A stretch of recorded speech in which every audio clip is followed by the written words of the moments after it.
Je n'ai pas d'argent et je suis peut-être un peu paresseuse. Voilà pourquoi j'allaite.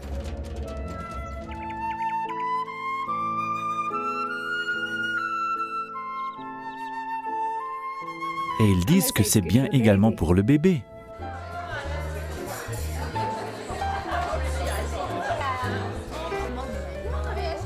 C'est gratuit, ça permet d'économiser, c'est prêt tout de suite, c'est toujours disponible, frais, propre et à la bonne température, dans un réservoir magnifique et écologique.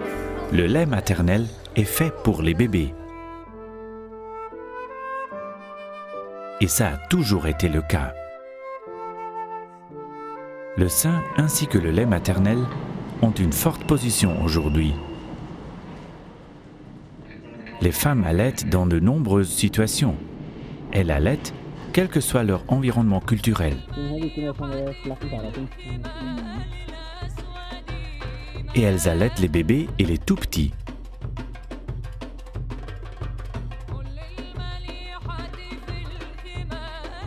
Tout comme une mère a le droit d'exister, elle a aussi le droit d'allaiter. Il va sans dire que le bébé doit aussi être servi. Aujourd'hui, 5 bébés suisses sur 10 sont allaités à l'âge de 3 mois. Cela n'a pas toujours été le cas. En 1967, seulement 2 bébés sur 10 étaient allaités à cet âge. Nous devons comprendre pourquoi si peu de mères arrivaient à allaiter à l'époque. Ainsi, cela ne se reproduira plus. Le nouveau-né n'était mis en contact avec le sein maternel que 24 heures après sa naissance. Les mères et leurs enfants étaient séparés. Les nouveau-nés passaient la plupart du temps dans la nurserie, soit en train de dormir, soit en train de pleurer pour appeler leur mère. Les mères ne pouvaient avoir leur nouveau-né auprès d'elles que pendant quelques courtes périodes, toutes les 4 heures. Avec comme résultat des seins pas suffisamment stimulés, ne produisant ainsi pas assez de lait. Les nouveau-nés recevaient de grandes quantités de préparation par biberon. Il n'était pas habituel d'allaiter la nuit. Au lieu de cela, les mères recevaient des médicaments pour dormir ou attendaient patiemment avec des seins douloureux. Parmi les mères qui voulaient initier un changement se trouvait Gro Nylander. Comme beaucoup d'autres, elle a fait de l'allaitement un point fort de sa carrière professionnelle. Elle continue à travailler avec des mères qui allaitent. Allaiter n'est pas toujours facile. Beaucoup de femmes luttent car elles n'ont pas assez de soutien. Les nouvelles mères n'ont pas toujours des personnes expérimentées à qui demander conseil. Certaines font le sevrage trop tôt, soit parce qu'elles auraient besoin d'une aide qu'elles ne reçoivent pas, soit parce qu'elles ne sont pas au courant des avantages de l'allaitement. Connaissez-vous les avantages qu'a l'allaitement pour vous-même? Votre utérus revient plus rapidement à sa taille normale. La graisse accumulée au niveau de vos cuisses et de vos hanches représente une réserve d'énergie pour l'allaitement, étant à disparaître après quelques mois d'allaitement. Durant l'allaitement, vous produisez moins d'hormones de stress, ce qui vous aide à faire face à cette nouvelle situation avec votre nouveau-né. De plus, l'allaitement a aussi des bénéfices pour la santé à long terme. Des études récentes montrent que l'allaitement peut aider à éviter l'apparition des maladies telles que le diabète. Mais la chose la plus importante peut être, en allaitant votre bébé, vous réduisez votre risque de développer un cancer du sein, cancer touchant actuellement beaucoup de femmes.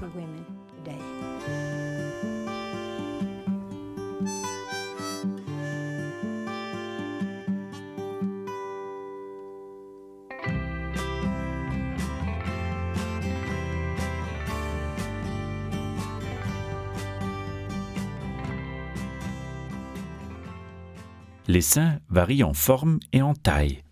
Des petits seins peuvent produire plein de lait. Les gros seins sont aussi parfaits pour allaiter. Il est utile de se renseigner sur l'allaitement avant l'arrivée du bébé. Aussi rapidement que possible, 1 ou 2 heures après la naissance au plus tard, la majorité des bébés veulent téter. En principe, un bébé doit pouvoir téter aussi longtemps et aussi souvent qu'il le désire, également pendant la nuit. Cela peut paraître contraignant, mais en fait, les mères qui ne gardent pas leur bébé avec elles la nuit sont tout aussi fatiguées. Il est donc plus intelligent de garder son bébé près de soi et de dormir aussi bien que possible entre les tétées. Je vais donc avoir plus d'expérience quand nous rentrons à la maison. Oui, c'est plus facile quand vous savez comment est réglé votre bébé. Le début est important. Autrefois, lorsque l'allaitement n'était pas à la mode, l'enfant était amené loin de la mère dès l'accouchement et rencontrait un monde austère, loin de la chaleur maternelle. L'hôpital détenait le bébé, la mère pouvait regarder, mais ne pouvait pas toucher. Actuellement, la majorité des maternités est favorable à l'allaitement maternel. S'il n'y a pas de problème médical, le nouveau-né est posé directement sur le ventre de la mère. La plupart des bébés, quoique pas tous, va rapidement trouver le chemin vers le sein. Il fait un bruit d'appel caractéristique. Le nouveau-né n'est pas tout de suite prêt à téter, mais va gentiment commencer à bouger ses lèvres et sa langue. Il bave un peu et essaye de mettre une main à sa bouche. Durant les premières heures après l'accouchement, la réponse hormonale de la mère au contact du bébé est plus forte que jamais.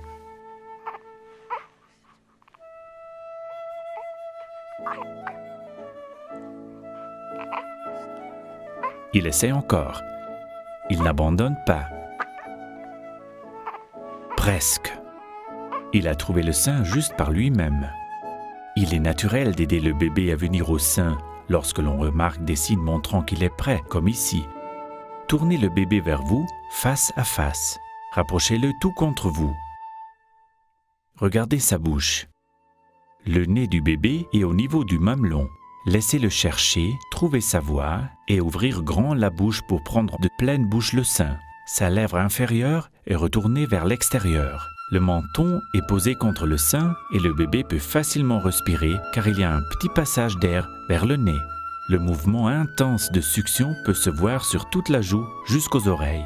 La plupart des bébés arrivent à gérer ces mouvements lors de la première ou de la deuxième heure de vie, mais certains ont besoin de plus de temps pour être prêts. Il y a toujours une deuxième chance, mais avec une si bonne prise, il peut téter aussi longtemps qu'il le veut. Quand les circonstances le permettent, le contact continu est aussi possible lors d'une césarienne.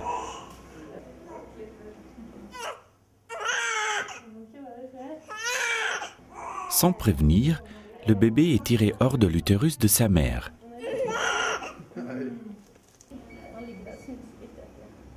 Après avoir été séché, il est déposé contre la peau de sa mère pendant l'opération.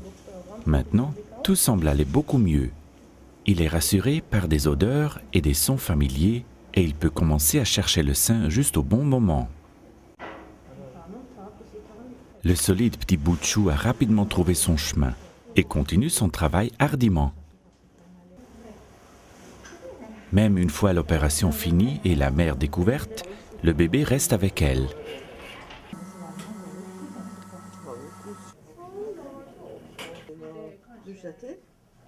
La sage-femme donne un coup de main.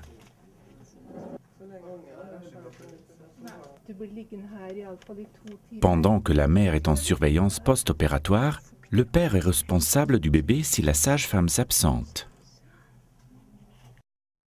Parfois, la mère n'est pas tout de suite disponible, mais le torse du père peut apporter la chaleur, la sécurité et le battement de cœur si rassurant.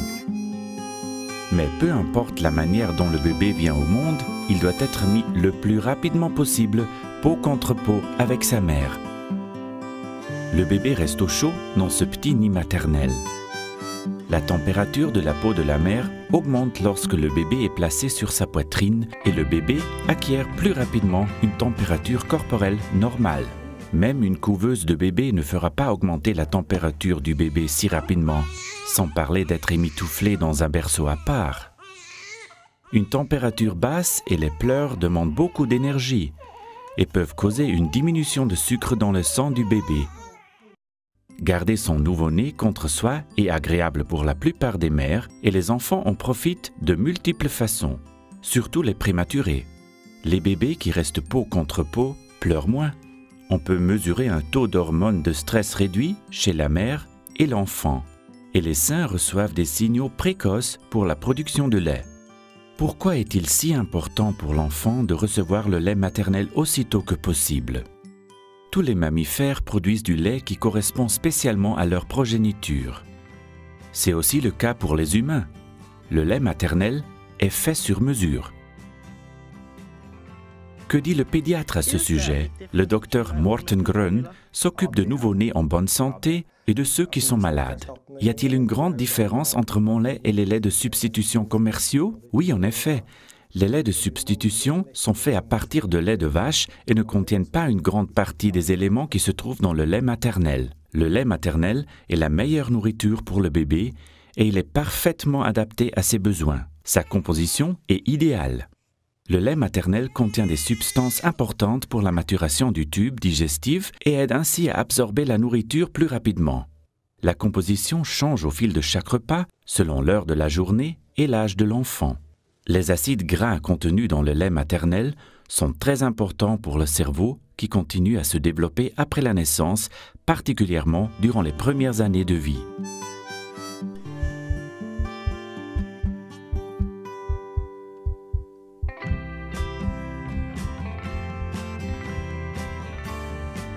Le lait maternel est plein d'anticorps protecteurs qui aident et facilitent la maturation du système immunitaire du bébé.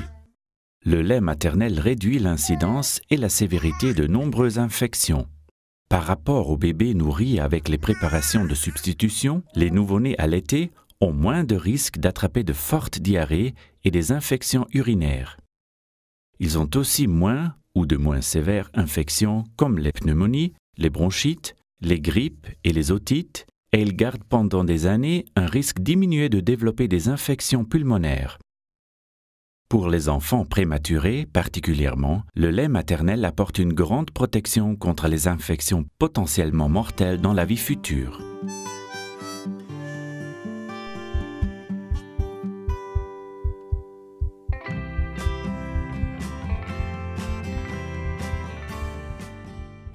Des recherches montrent un risque plus faible de mort subite du nourrisson, de cancer durant l'enfance, d'obésité et de diabète.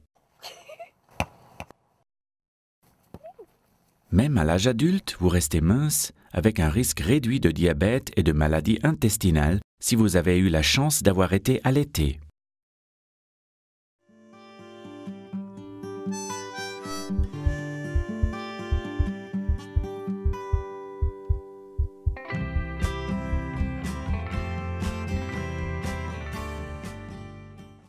La conclusion est donc que le lait maternel est la meilleure nourriture et le meilleur médicament préventif que votre bébé peut recevoir.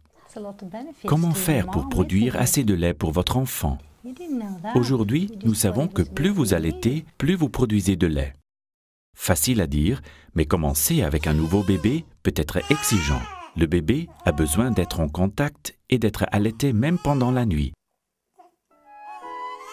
Ainsi, à partir de maintenant, la mère doit essayer de faire des siestes pendant la journée, quand cela est possible. Ce qui est très pratique, c'est que les hormones de l'allaitement vous aident à dormir.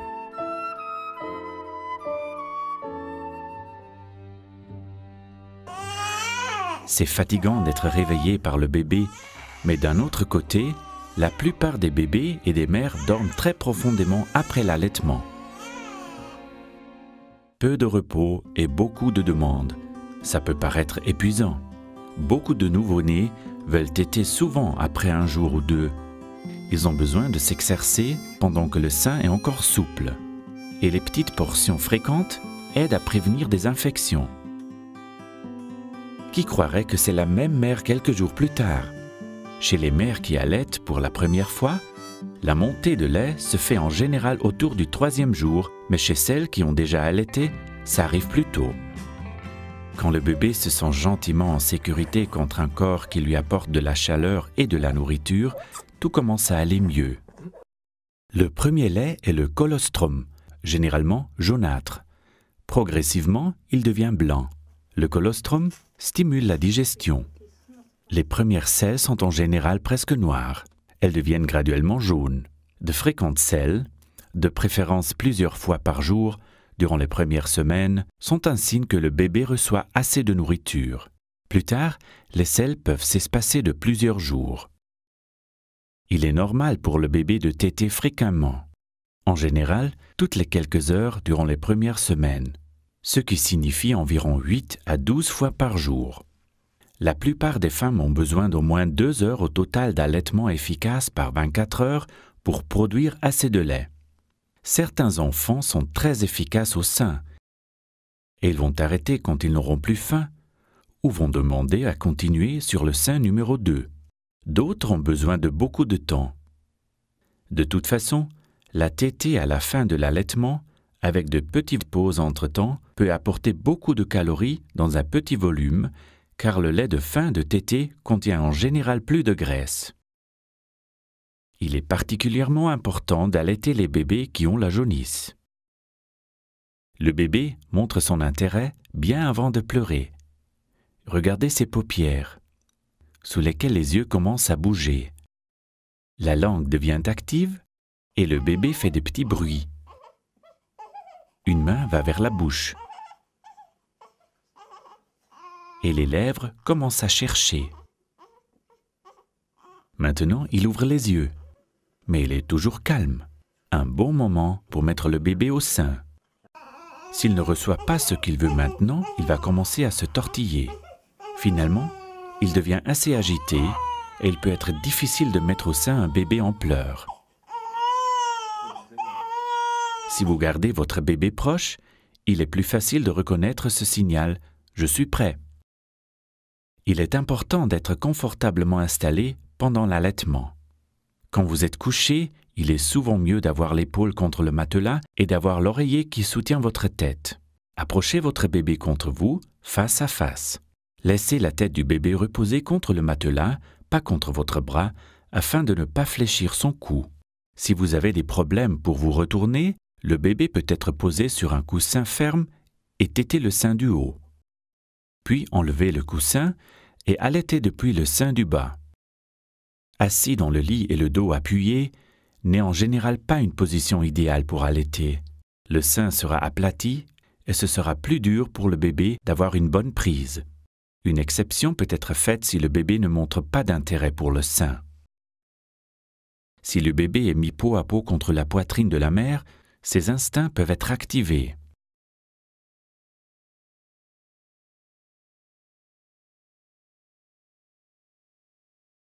Beaucoup de femmes préfèrent être assises pendant l'allaitement, particulièrement au début, car il est ainsi plus facile de voir ce qui se passe.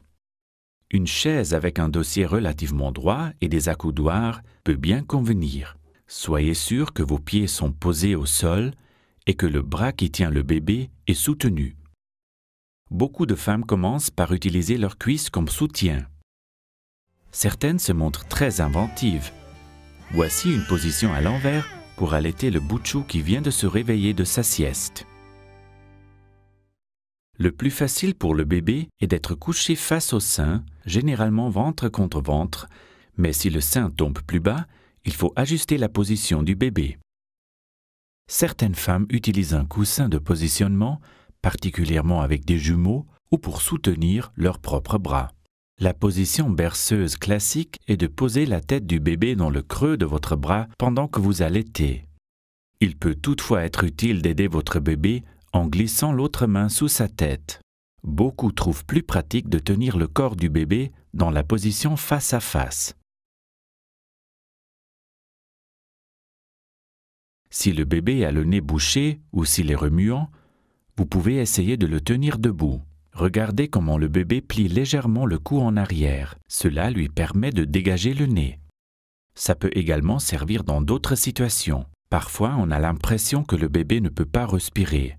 Mais si vous rapprochez le corps du bébé un peu plus près et permettez ainsi à la tête de s'incliner en arrière, le nez se libère. Les autres bébés mammifères positionnent leur tête ainsi. Facile pour respirer, facile pour avaler. Dans de rares situations, il peut être utile de tenir le sein loin du nez du bébé. Il faut alors le pousser vers la bouche pour que le bébé ne le lâche pas. La manière dont le bébé prend le sein est essentielle. Un bébé avec une prise faible ne tète que la pointe du mamelon. Notez la distance avec le grain de beauté. Ici, le bébé a ouvert grand la bouche et le grain de beauté est bien plus proche. Le bébé doit avoir la bouche la plus ouverte possible. C'est moins dur qu'au sommet du sein, en Norvège appelé le bourgeon du sein. C'est parfait si le bébé a l'air de vouloir manger un gros hamburger. Si la bouche est presque fermée, comme s'il suçait des spaghettis, le mamelon est écrasé. Il peut être déformé après un certain temps et aura facilement des plaies. Le parfum de la glande aréolaire a un puissant effet sur le bébé. Laissez le bébé près du sein, calmement, et son intérêt va graduellement être éveillé. La recherche active est utile. Elle prépare le sein, la petite bouche et la digestion. Laissez le mamelon pointer vers le nez du bébé. Quand la bouche est grande ouverte, le sein doit être là. Beaucoup de bébés ont besoin de temps pour apprendre à bien ouvrir leur bouche. Cherchez un peu, essayez ardemment, grande déception. Essayez de chatouiller la lèvre supérieure du bébé avec le mamelon. Bon essai, mais toujours pas assez. Offrez la partie inférieure, comme ça le bébé est forcé d'ouvrir grand la bouche pour attraper le mamelon. Et voilà! Encore une fois, regardez ce qui se passe.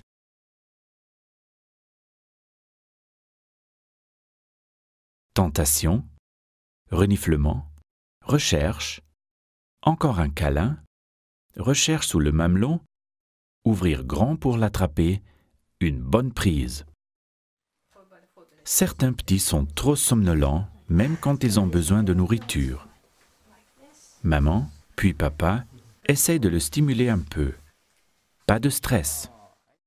Mais quelques tendres bousculades vont peut-être lui rappeler l'utérus dans lequel il se trouvait avant. Beaucoup de contact avec la mère. Laissez le bébé renifler le sein, tenter, pas une forte réaction. On peut essayer de masser ses deux joues en même temps. Si une seule joue est stimulée, il va tourner la tête de ce côté. Il est somnolent et pas très intéressé pour l'instant. Mais il aura eu un petit avant-goût. Après une petite pause, il aura une autre chance. Dans des rares cas, une ankyloglossie, un frein lingual trop court, peut poser un problème. Le bébé ne peut pas sortir sa langue plus loin que les gencives. Ceci peut être douloureux pour la mère, comme le bébé ne prend pas correctement le sein et a des difficultés. Regardez si la langue prend une forme de cœur, facile à vérifier lorsque le bébé pleure. Un médecin expérimenté pour couper le frein de la langue. Cela ne prend qu'un petit moment. Le même bébé quelques semaines plus tard. Maintenant, il peut mieux sortir sa langue. L'inconfort de la mère est terminé. Le bébé peut placer sa langue confortablement sous le mamelon. L'allaitement se passe beaucoup mieux. Notre peau est faite pour être sèche la plupart du temps. Après l'allaitement, laissez le lait graisseux de fin de tétée qui a un effet antiseptique sécher complètement à l'air sur le mamelon. Au début, la majorité des femmes vont avoir des fuites entre les tétées. Si le sein est laissé couvert et humide, la peau peut en souffrir. Et si quelque chose colle sur le sein, utilisez de l'eau ou un peu de lait pour humidifier jusqu'à ce que cela puisse être enlevé. Si vos seins sont lourds, vous pouvez utiliser votre soutien-gorge comme un balconnet pour leur donner de l'air. Même un soutien-gorge souple peut presser le mamelon vers l'intérieur, juste au moment où il devrait pouvoir s'étirer librement pour être prêt à la téter. Même une petite pression peut causer un léger trouble de la circulation sanguine dans le mamelon. Il va alors moins tolérer de pression et les zones déjà lésées vont prendre plus de temps à guérir. Un protège-mamelon comme celui-ci vous aide à réduire la pression dans les cas où vous devez porter des habits. Il a des trous au sommet pour la ventilation, mais est fermé à la base pour prendre le lait. De la pommade pour les seins n'est en général pas nécessaire, seulement si la peau est particulièrement sèche. Une fine couche de crème sur une plaie humide et douloureuse peut toutefois aider à soulager la douleur et à guérir plus rapidement. Et s'il y a une fissure à la base du mamelon, ceci peut être causé par un étirement, parce que le bébé a été accroché au sein ou l'a poussé sur le côté. Le plus important pour prévenir les irritations du mamelon est d'aider le bébé à avoir une bonne prise au sein. Vous pouvez un peu stimuler le sein à l'avance. Ceci va rendre le mamelon ferme et initier le réflexe d'éjection. Si vous êtes blessé malgré tout, Il faut bien laver les mains avant de toucher le sein et surtout ne jamais toucher le mamelon. Sinon, vous risquez de transmettre des bactéries qui peuvent causer des mastites. Une douleur au mamelon qui persiste malgré une bonne prise par le bébé peut être due à une infection. Faites un test bactérien. Certaines femmes ont des mamelons plats ou inversés. Il est particulièrement important pour ceux-ci d'avoir une chance de s'étirer. Pendant les premiers jours, beaucoup de choses peuvent se produire. La stimulation peut aider le mamelon à sortir un peu. Il peut également être aspiré à l'extérieur par un peu de pompage ou à l'aide d'une seringue de grand diamètre prise à l'envers. L'équipe de la maternité peut vous aider. Maintenant, le mamelon donne un signal clair à la bouche du bébé. De grands seins mous peuvent être aplatis lorsque vous vous couchez. Si vous mettez quelque chose sous vos seins, cela peut faciliter la tâche du bébé. Quand vous êtes assise, un lange enroulé sous le sein peut avoir le même effet. Le lait doit aller vers le haut depuis les parties basses. Si cela pose un problème, soulevez le sein ou mettez un petit quelque chose dessous. Ça peut aider le lait à s'écouler plus facilement. Si le sein est particulièrement mou, il peut être utile de le former un peu pour diriger le lait vers la bouche du bébé. Le sein peut aussi être soutenu pour mieux s'adapter à la bouche du bébé, selon si le bébé est couché sur la mère ou le long de son corps. Regardez les mains du bébé. La majorité des bébés aiment tapoter les seins. Ceci stimule le réflexe d'éjection. Les mains vont peut-être se calmer quand le lait coulera librement et devenir à nouveau plus actives quand le flux ralentira. D'autres stimulations de la peau peuvent aider à augmenter le flux de lait. Un petit massage, quand le bébé est bien positionné et la mère assise confortablement, peut aider à stimuler les hormones de l'allaitement. L'aide du père est importante pour un allaitement réussi. En portant le bébé et créant ainsi un contact rapproché, les hormones peuvent également être stimulées, et ce durant toute la période d'allaitement. On était un peu sceptique à l'idée d'utiliser un porte-bébé, mais nous avons trouvé ça très ingénieux. C'est facile pour se déplacer. Entrer dans un bus, se balader dehors, monter les escaliers, porter ainsi son bébé permet un chemin plus court à la table à manger. Et j'ai mes 2 mains libres. Quand après quelques jours le lait augmente, les seins peuvent s'engorger. Mais comment faire pour avoir une bonne prise avec des seins pareils? Laisser téter le bébé fréquemment peut aider au tout début. Le flux sanguin vers les seins augmente de plus du double durant ces premiers jours. Le sein est dur, en partie car il est enflé. Un des moyens pour réduire ce gonflement est de faire comme une tulipe avec votre main et de poser les bouts de vos doigts autour de l'aréole. Appuyez pendant un moment. Un peu de fluide contenu dans les tissus va être poussé plus loin, faisant de la place pour le lait. Puis, déplacez vos doigts et recommencez. Attention, ongles courts. Stimulez d'abord pendant quelques minutes le sein, puis faites sortir un peu de lait pour rendre l'aréole plus souple et faciliter la prise du bébé. Poussez vos doigts en direction du thorax avant d'exprimer du lait. Ici, le sein est toujours dur. Cette haute pression est un signal que la production de lait a cessé. C'est difficile pour le bébé d'avoir une bonne prise au sein. Ici, le sein est plus mou et le bébé peut le prendre de pleine bouche et téter plus facilement. On peut prévenir des seins engorgés en faisant téter régulièrement le bébé. Le sein va ensuite rapidement apprendre combien de lait est nécessaire. Les grands-parents peuvent être utiles par leur expérience et leurs conseils. Il y a beaucoup de façons de calmer un bébé. Certaines grand-mères, qui sont habituées aux vieilles traditions, peuvent craindre que le bébé ne meure de faim avant la montée de lait. Mais les bébés nés à terme ont une assez grande réserve d'énergie pour ces premiers jours, au cours desquels ils doivent beaucoup téter afin d'avoir les petites quantités de colostrum. Pour des raisons médicales, certains bébés ont besoin d'avoir un supplément de lait en attendant la plénitude mammaire, le lait idéal. L'alimentation à l'aide d'un gobelet peut être une bonne option. Mettez le bébé assis et laissez le lait entrer en contact avec ses lèvres. Le bébé utilise activement ses lèvres d'une manière qui n'interfère pas avec sa technique de succion. L'alimentation au gobelet est aussi utile pour les bébés plus âgés. Si une plus grande quantité est nécessaire, une sonde peut être une bonne solution.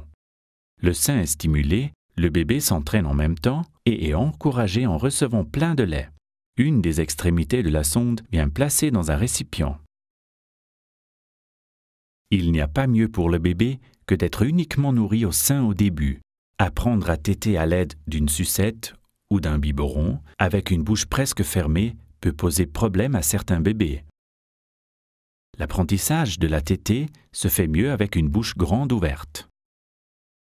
Soyez sûr que le bébé tète bien et que vous avez assez de lait avant d'essayer le biberon ou la sucette. Même par la suite, une sucette ne doit pas remplacer les tétées supplémentaires car les agitations du bébé en croissance sont un signal pour augmenter la production de lait. Certains bébés n'ont pas la chance de pouvoir exercer l'allaitement au sein dès le début, mais la proximité est néanmoins importante. Ce petit bonhomme est né 10 semaines trop tôt. Là, il est peau contre peau avec sa mère pour la toute première fois. Sa chaleur et son odeur le stimulent. Il essaye de regarder sa mère pour la première fois.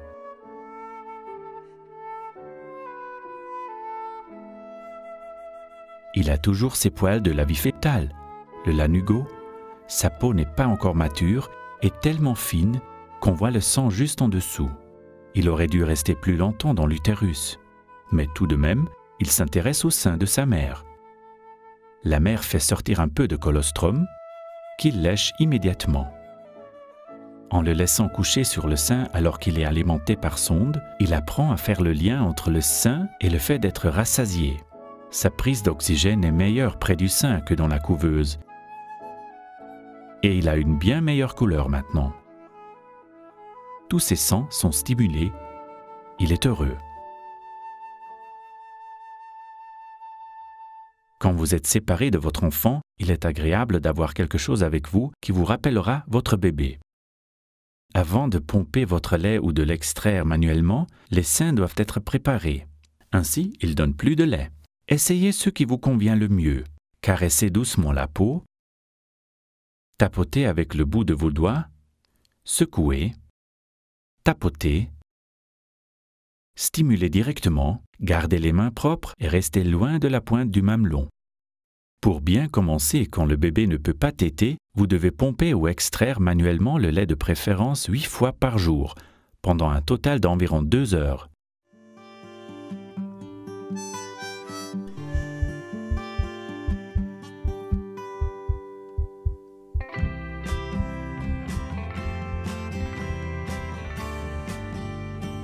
Pomper les deux seins en même temps donne plus de lait en moins de temps.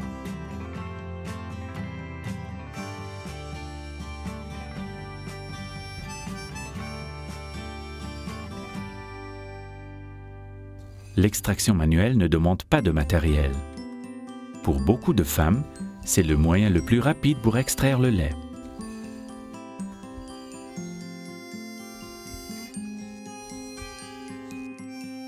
Le lait peut être stocké durant 5 jours au réfrigérateur à 4 degrés ou durant 3 mois au congélateur à moins 18 degrés. Comment ça a été depuis la dernière fois? Très bien, sauf qu'il a été un peu plus remuant. Ça joue avec le fait qu'il a pris un peu moins de poids que prévu. Il essaye de vous dire qu'il grandit et qu'il a besoin de manger plus souvent. Cela va stimuler vos seins à produire plus de lait. C'est pour cela qu'il demande plus. Il fait son job. Il vous dit exactement que faire. Certains bébés ne le font pas. Leur mère pense qu'ils sont des gentils bébés et sont surprises quand le poids est insuffisant. Je dois le nourrir chaque fois qu'il pleure? Oui, je ferai ça pour le moment.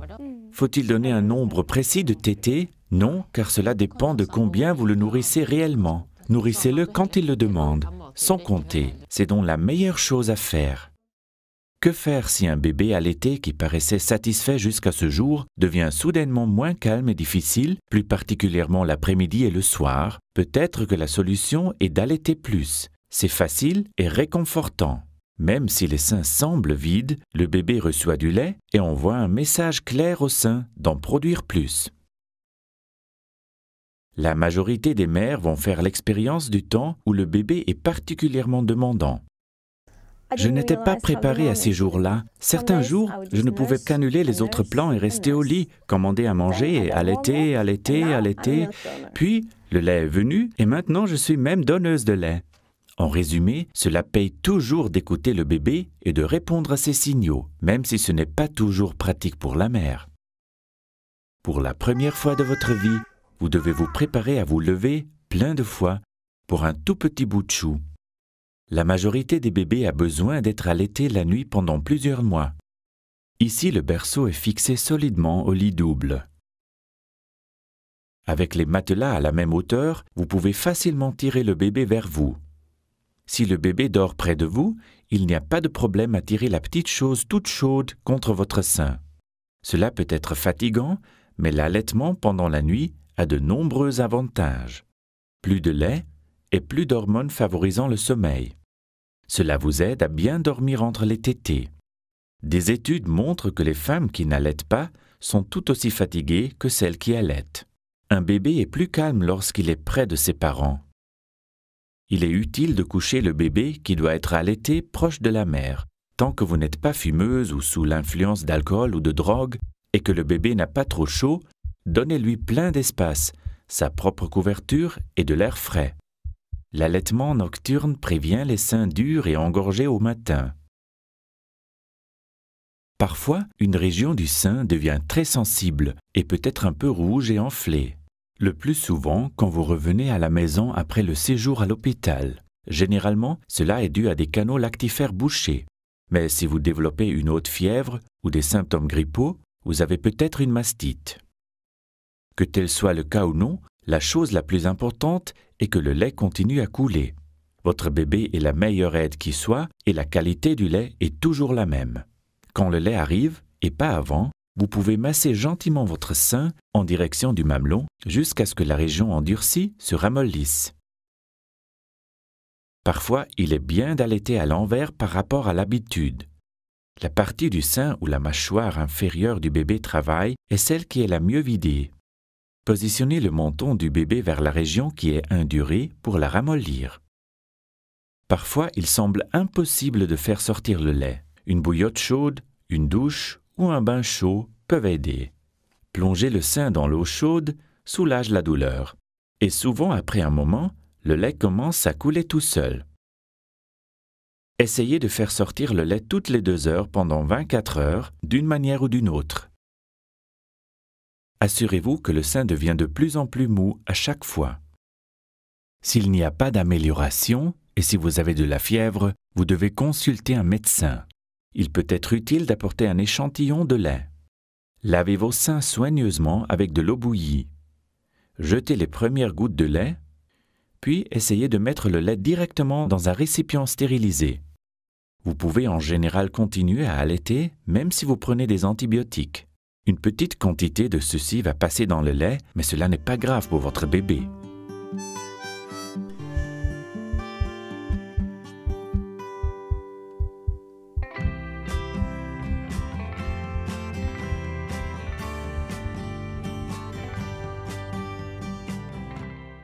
Les groupes de soutien de mère à mère sont très utiles.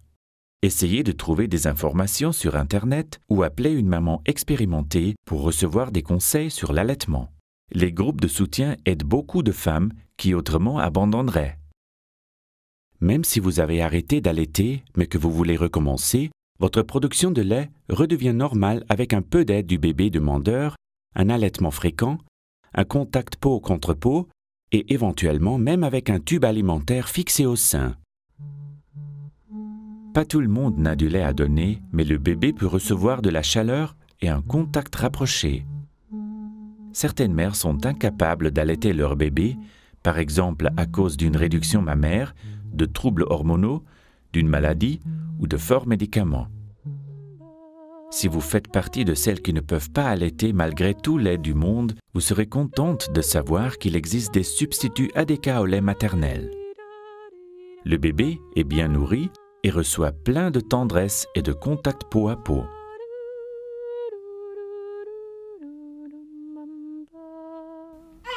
Certaines femmes ont des problèmes seulement avec un sein. Sachez qu'il est possible d'allaiter seulement avec l'autre sein. La meilleure preuve en est que la majorité des femmes peuvent allaiter des jumeaux. Avec un peu de pratique, vous pouvez allaiter les deux en même temps. C'est peut-être pour cela que j'ai deux seins. Certaines pourtant n'arriveront jamais à allaiter leur bébé simultanément. Cette mère-là a plein de lait, mais elle n'a pas assez de sein pour tout le monde. Vous pouvez continuer à allaiter une fois que vous avez repris le travail. C'est plus facile après 7 ou 8 mois quand l'enfant reçoit également d'autres nourritures et boissons. Vous avez le droit de prendre congé du travail pour allaiter. Soit vous le faites pendant les heures de travail ou vous allez chez votre enfant. Dans ce cas, la moitié du temps de trajet est payé par l'employeur. Quand vous arrivez fatigué à la maison, il n'y a pas mieux que l'allaitement pour donner à l'enfant impatient sa nourriture et son besoin de proximité, pendant que vous aussi vous vous relaxez. Si tout se passe bien, combien de temps dois-je allaiter? On pense que c'est bénéfique pour la mère et l'enfant, mais parlons de l'enfant. Les bébés nourris exclusivement au sein n'ont besoin d'aucun supplément au lait maternel pendant les 6 premiers mois. Après ça, des aliments solides peuvent être introduits progressivement en supplément au lait maternel. Ainsi, les besoins grandissants en fer, autres nutriments et en énergie sont couverts. Certains bébés ont besoin d'aliments solides plus rapidement, mais ils ne doivent pas être donnés avant l'âge de 5 mois. L'introduction progressive de nouveaux aliments pendant que l'enfant est encore allaité peut prévenir l'intolérance au gluten, maladie cœliaque, l'hypersensibilité aux aliments contenant du gluten comme le pain et le porridge. Généralement, il est recommandé d'allaiter avant de donner les autres aliments.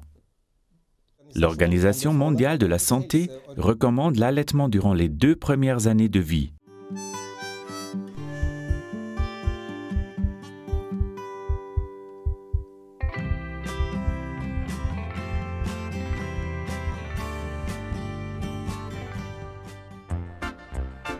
Une période prolongée d'allaitement peut être bénéfique pour la santé de la mère et de l'enfant. Même quelques bouchées, peut-être le matin et le soir, durant les derniers mois, sont pleins d'anticorps protecteurs et fonctionnent comme un petit vaccin quotidien, pendant que l'enfant développe graduellement son propre système immunitaire. Les enfants allant à la crèche qui reçoivent encore du lait maternel sont moins malades que les autres enfants. Certaines femmes choisissent de continuer à allaiter durant leur prochaine grossesse et même plus longtemps.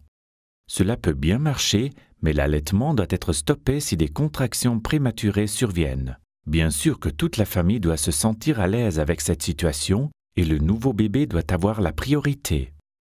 La majorité des femmes décident d'arrêter complètement avant le prochain bébé. Souvent, l'enfant va le décider tout seul. Yeah, no more breast? Oh, you want an apple? Yeah.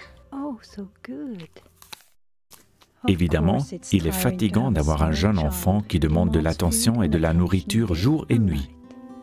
Heureusement, pour la plupart des femmes qui allaitent, ceci se fait sans problème dès le début. Mais pour d'autres, cela demande beaucoup de temps et d'énergie, surtout au début. Rappelez-vous que l'allaitement est un investissement dont on reçoit beaucoup en échange, à court terme comme à long terme. L'allaitement se passe bien maintenant. Votre enfant va probablement être en meilleure santé et mieux se développer que s'il n'avait pas eu votre lait. Et votre propre santé est également renforcée pour les années à venir. Bien sûr, j'en ai eu marre quand elle était une enfant pleureuse. Mais maintenant, je vois à quel point cela peut être simple. Oui, je crois que je suis toujours un peu paresseuse. Et elle n'a pratiquement jamais été malade. Je me sens en grande forme. Mon copain également trouve ça une très bonne idée. On a juste commencé à introduire d'autres aliments. Mais je dois le dire, il n'y a pas de doute, elle préfère mes seins. Et je vais la laisser continuer aussi longtemps que cela se passe bien.